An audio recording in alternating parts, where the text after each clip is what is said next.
In the beginning of a game of chess, there are no variations. There's only one way to set up a board. And yet, after the first 6 moves, there are 9 million variations. And after the first 8 moves, there are 288 billion possibilities. And those possibilities keep growing. In fact, there are more ways to play a game of chess than the amount of atoms in the universe. The same is with our lives. And to understand every possibility, there is a special place. A place called the Midnight Library. Greetings to one and all present here.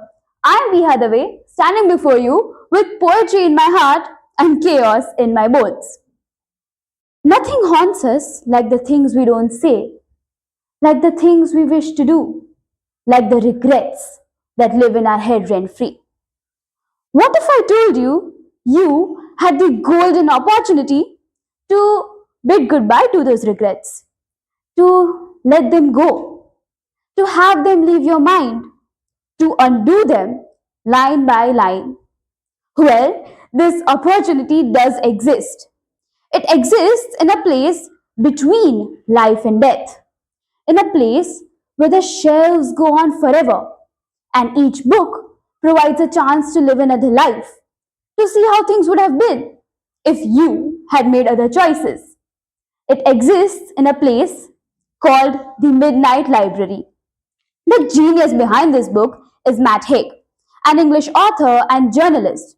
He has written both fiction and non-fiction. His work of fiction, A Boy Called Christmas, has been adapted for film, and his work of non-fiction, Reasons to Stay Alive, has been the Sunday Times bestseller. Out of all his books, however, The Midnight Library stands out the most. The story revolves around Nora Seed, a deeply regretful woman in her mid 30s who decides to end her life.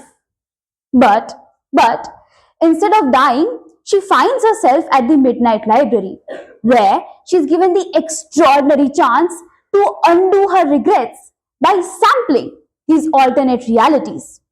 She jumps into versions of herself as an Olympic swimmer, a rock star, a mother, and many more, trying to find the perfect life for her.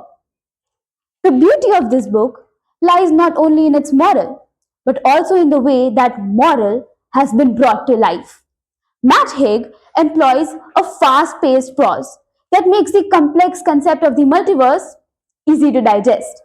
The story is structured almost like a modern fable, using the fantastical library setting to deliver very grounded, emotional truths. Not only that, but Haig's use of literary devices is profoundly magical. The way he personifies the quantum universe as the Midnight Library, or the way he symbolizes a simple game of chess as an arena of choices, is absolutely mind boggling. And yet, when one reads it, it feels as simple as reading the morning paper. This book has taught me so much about life, regret, and second chances. One might think that it is despairing, but honestly, it has made me happier.